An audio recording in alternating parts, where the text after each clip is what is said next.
সকাল থেকে ঘোড়া দাবড় দেখতেছি এবং সকাল থেকে প্রায় 10 দাবড় দেখা গেছে গান করে ঘোড়া দাবড় শেষ হয়নি। আমি ছোটোবেলার থেকে ঘোড়া দাবড় দেখতে আসি, ভালো লাগে দেখতে, তাই ছোটোবেলার থেকে পর্যন্ত আসতেছি।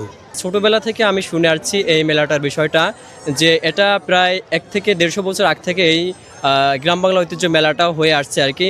তা আমি আসলে যতটুকু মনে করছিলাম তার থেকে দেখি অধিক আপনার মানুষ মেলাটা অনেক খুবই ভালো লাগছে, যে এখানে লক্ষ লক্ষ জনতা এবং যে ঘোড়াটা এটা আসলে আমাদের কাছে খুবই ভালো লাগছে আর কি। অনেক সুন্দর, অনেক কিছু দেখতে পাচ্ছি, অনেক মানুষজন আসছে, অনেক কিছু আইছে এখানে, অনেক কিছু উঠছে মানে।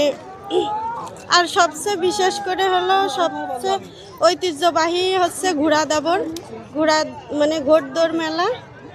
এটা অনেক সুন্দর, আমরা অনেক দূর থেকে আসছি। 7 কেজি এত বড় মাছ, অনেক সুন্দর লাগছে, অনেক আনন্দ উপভোগ করছি এবং আমরা সবাই আনন্দিত আমরা মেলায় এসে, এবং আমরা বরাবরই পরিবার নিয়ে আসি এবং আমরা সবাই মেলা আনন্দ ভাগাভাগি করে নিই। এই মেলায় অত্র এলাকার মাগুরা, মোহাম্মদপুর সহ সারা বাংলাদেশ থেকে আমরা বিভিন্ন বিশেষ করে মিষ্টি এবং কাঠ, চুড়ি, অন্যান্য জিনিসের আয়োজন করা, অন্যান্য আয়োজকরা যারা এখানে আসে, এটা গ্রামীণ মেলা, এটা বাংলার ঐতিহ্য। এই মেলায় সরকারের সমস্ত নিয়ম নীতি বিধিবিধান মানে আমরা পালন করে থাকি।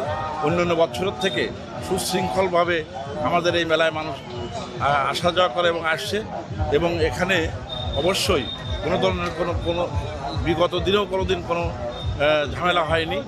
এখনও আমরা আশা করি আমাদের এই মেলা কারণ কোনো ঝামেলা হবে না, এবং আমরা সর্বাত্মকভাবে ভলেন্টিয়ার সহ আমাদের পুলিশ প্রশাসনের ভাইয়েরা, সাংবাদিক ভাইয়েরা এবং যারা আপনার আনসার বিডিপি আছে তাদেরকে সুশৃঙ্খলভাবে আমরা মেলা পরিচালনা করে থাকি।